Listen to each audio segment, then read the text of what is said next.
میرے دوستوں اور خاص کر کے سندھ کے اندر جو مائنارٹیز ہندوز رہتے ہیں ان کو میں ایک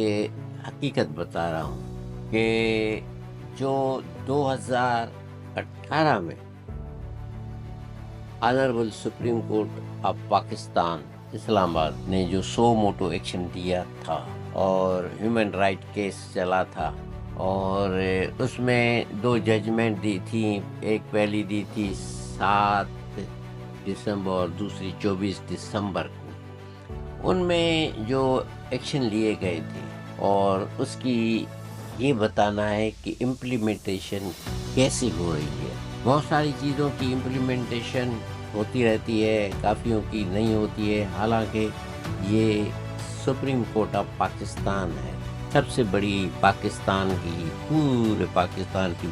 سب سے بڑی سپریم کورٹ ہوتی ہے، جہاں پہ چیف جسٹس اپنے باقی 2 کے ساتھ انہوں نے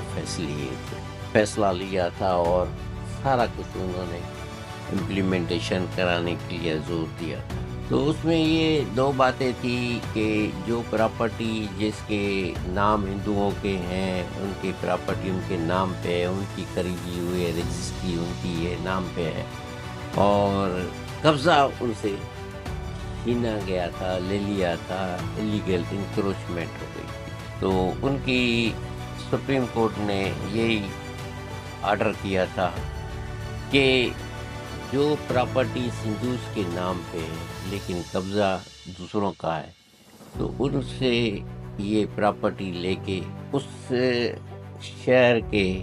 جو بھی تعلقہ کا مختار کار ہے اس کو وہ پوزیشن دلوایا گیا، اور اسی طرح ان پوزیشن کو ٹیک اوور کیا گیا، اور اسی کی کمپلائنس رپورٹ بھی دکھائی گئی کہ یہ سروے نمبر ہے۔ تو اسی طرح اس کے بعد بھی کچھ جو انہوں نے امپلیمنٹیشن کی،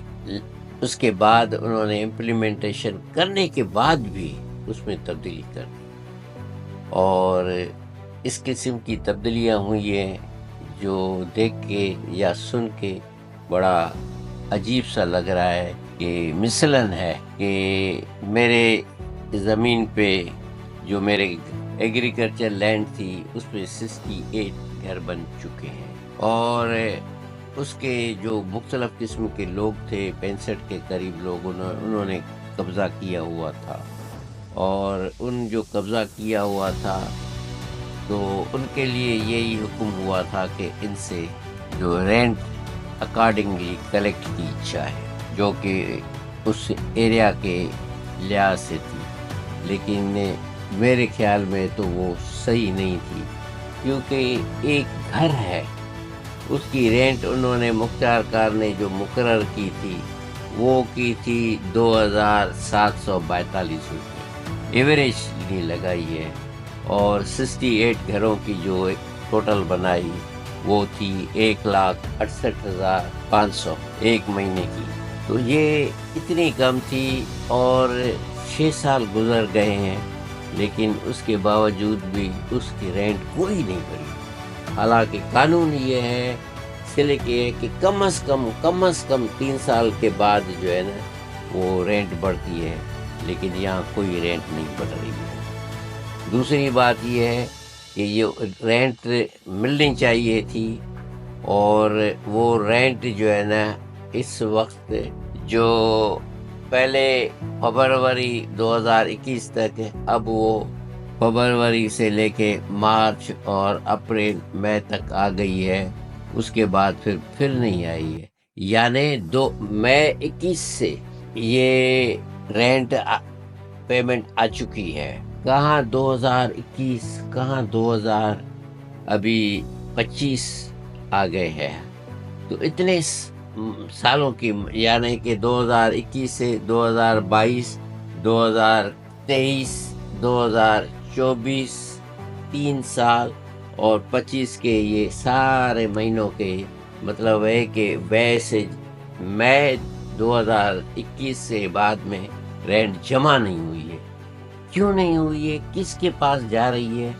کیوں اکٹھی نہیں کی؟ آیا یہ نیگلیجنس ہے مختار کار کی یا اس میں کچھ گڑبڑ ہوئی ہے پیسوں میں، یہ تو وہی جانتا ہے، لیکن آج تک وہ دونوں باتیں ہوئی ہیں۔ ایک تو رینٹ بھی نہیں بڑھ رہی ہے، اور اس مہنگائی کے دور میں ایک گھر کا کرایہ اتنا کم ہو کے 2742، آج کل تو اگر چھوٹی سی بھی کوئی چیز خریدتے ہیں، ایک کرائے پہ جو ہے نا وہ سیڑھی بھی خریدتے ہیں نا، تو وہ بھی جو ہے نا 3000 کی آتی ہے مہینے کی۔ تو اب اندازہ لگائیں کہ یہ کس قسم کی وہ کمپلائنس کی جا رہی ہے۔ اور دوسری بات یہ تھی کہ جو پیٹرول پمپ تھا، اس پیٹرول پمپ کے اوپر جو سیل ہو گیا تھا، اور اس کے ساتھ جو دکانیں تھیں وہ بھی سیل ہو گئی، آئس فیکٹری تھی وہ بھی سیل ہو گئی تھی، لیکن اس کے بعد یہ خود بخود 5 مارچ 2019 کو وہ سارا پیٹرول پمپ پھر کھل رہا، پھر ابھی تک ہی چل رہا ہے۔ اور حالانکہ جو سول لٹیگیشن تھی اس میں یہ ثابت ہو گیا کہ ہماری پراپرٹی 1 ایکڑ اور 14 گھنٹہ جس پہ یہ پیٹرول پمپ اور یہ گھر، یہ پیٹرول پمپ کے ساتھ ساتھ جو دکانیں اور اس کے ساتھ جو ہے دکانوں کے ساتھ آئس فیکٹری ہے لگی ہوئی ہے، وہ بھی ہماری مالک ہم ہیں۔